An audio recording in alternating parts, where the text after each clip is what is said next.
Tumaatiiwwan taaddeetuuf kan biyya keessaaf ala teessanii barnoota keenya hordoftan. Barnoota keenya yeroo darbee keessatti gaaffii waa'ee sirna tuqaaleekaa jedhu waliin eegallee jirra.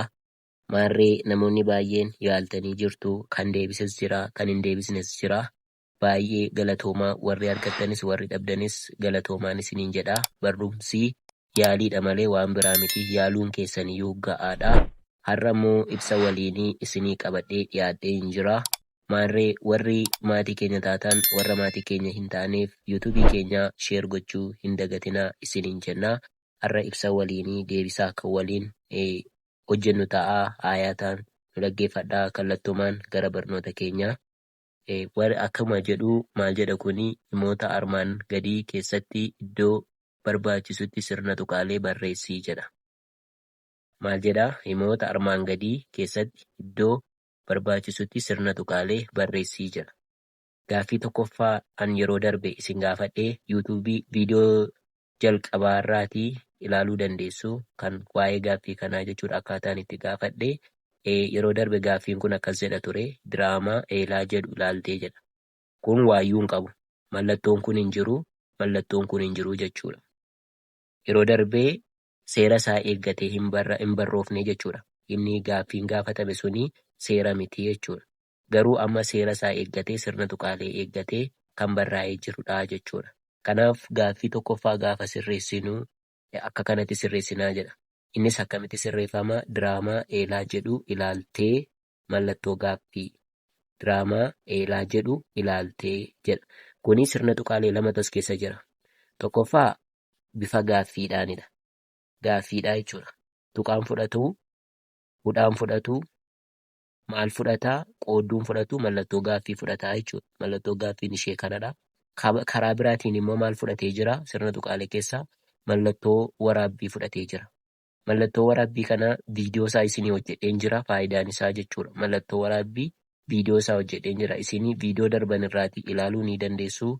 Garuu mallattoo waraabbii maaliif fayyaddi? Mata dureewwan kanneen akka walaloo, asoosama, kitaaba, diraamaa fi wantoota kan kana fakkaatanii yeroo ibsuu barbaadanii jalqaba mata duree ibsuu barbaadan sanaa akkuma eelaa jedhu kanatti mallattoo waraabbii keessa galchitaniitu waa'ee isaa odeessituu jechuudha. Kanaafi hima kana keessatti sirni tuqaalee maaliif maal fudhataa? Mallattoo waraabbii fi mallattoo gaaffii fudhataa jechuudha. Kuni eelaa kan jedhu kuni mata dureedha.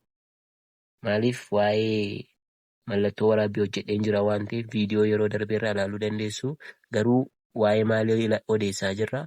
Waa'ee eelaa jedhu odeessaaraa jechuudha. Kanaaf gaafa sirreessinee barreessinu deebiin gaaffii tokkoffaa walumaa gala maal jedhare? Diraamaa eelaa jedhu ilaaltee. Asitti mallattoo gaaffii, asitti immoo mallattoo waraabbii jechuudha. Baay'ee galatooma. Warri mallattoo gaaffii argatanii kana dhabdanii rakkoo hin qabu.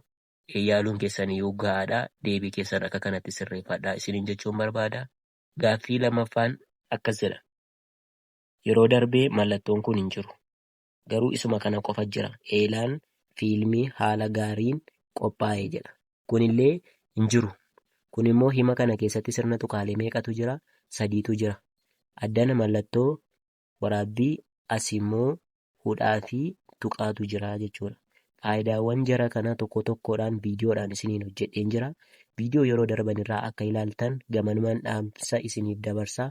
Hima kana keessatti illee mata duree kan ta'ee jiru eenyudha? Kan waa'een isaa odeeffamu eelaadha jechuudha. Eelaan kan jedhu waa'ee isaatu odeeffamaa jira. Maal keessa kaa'uu qabna? Mallattoo waraabbii keessa kaa'uu qabna jechuudha. Fiilmii haala gaariin qophaa'e. As keessatti immoo yeroo darbee gaaffii yeroo darbee keessatti hin jiru. Sirni tuqaalee iddoo kana hin jiru.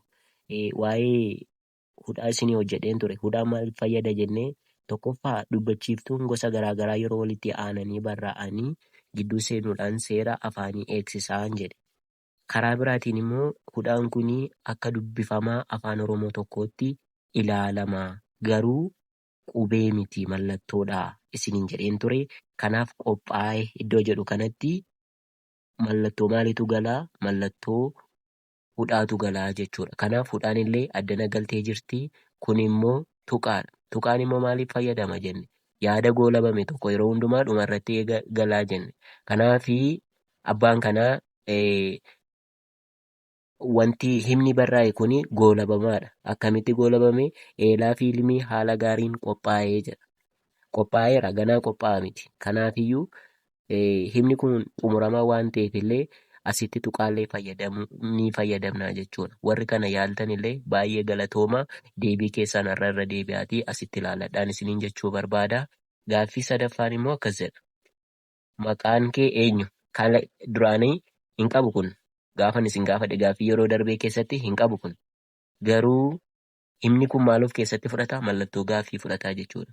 Maqaan kee eenyu? Amma hawaasa keessatti miidiyaa hawaasaa garaagaraa irratti namoonni sirna tuqaalee utuu hin eegin callisanii maqaan kee eenyu jedhanii madhiisu.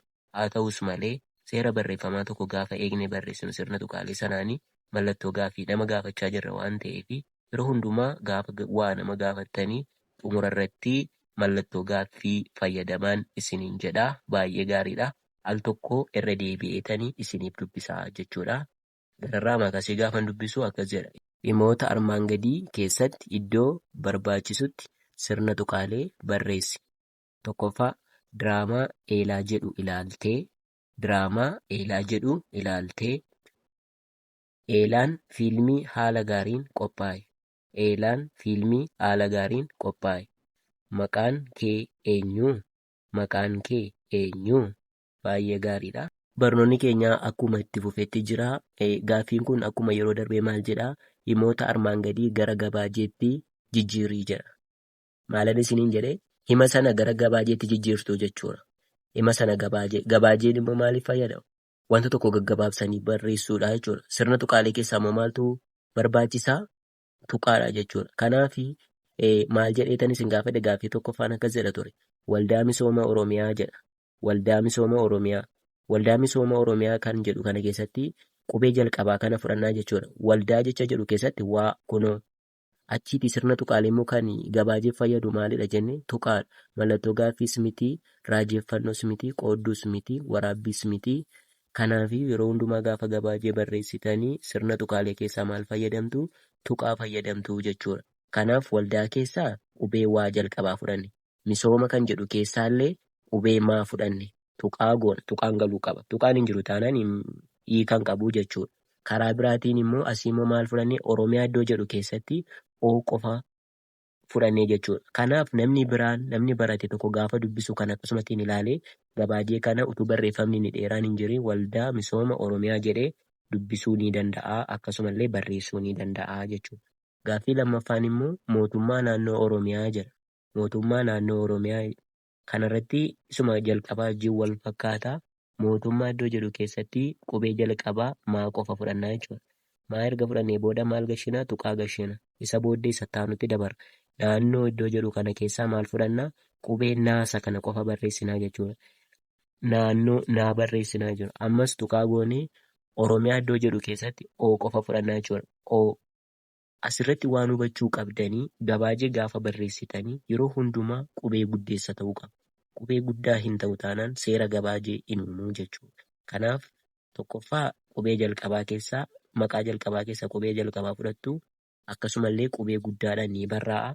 Kanaafi namni hin baranne tokko yookiin namni barate illee akka walqixxaatee dubbisuudhaa fi yuutuubiin kun isin fayyadaa. Kanaaf mootummaa naannoo Oromiyaa jettanii yoo barreessitanii maa tuqaannaa oo jettanii barreessitu jechuudha. Al tokko irra deebi'ee isiniif hin dubbisaa. Waldaa Misooma Oromiyaa mootummaa naannoo Oromiyaa jedha. Kuni faayidaa maallaa? Faayidaa tuqaatii jechuudha. Kani sirna tuqaalee keessaa kani waan kana akka barreessinu kan nu tajaajile maallaa? Tuqaadha. Mallattoo gaaffiin fayyadamnu, raajeffannoon fayyadamnu, qoodduun fayyadamnu sirnoota tuqaalee hedduu isaa isiniif dalageen jira. yuutuubii darban irraatii irra deebitanii akka hordoftan gamanumaan dhaamsa isiniif qaba jechuudha. Egaa barnoonni keenya har'aa asuma irratti kan goolabamu ta'a. Barnoota keenya irraa gaaffii yeroo darbeerraa akka barnoota guddaa barattanii abdii guddaan qaba. Ammallee warri maatii keenya taatan warra maatii keenya hin taaneef yuutuubii keenya sheer gochuudhaan bira akka nuuf qaqqabsiistan akkasumas immoo warri maatii keenya taatan yuutuubii keenya haala gaariin akka hordoftan kabajaan isin gaafannaa. yuutuubii keenya sheer gochuu hin dagatinaa. Kanaaf laayikii fi sheerii yeroo hundumaa nu waliin ta'aa isiniin jennaa. Waan nu dhaggeeffattaniif guddaa galatoomaa isiniin jenna.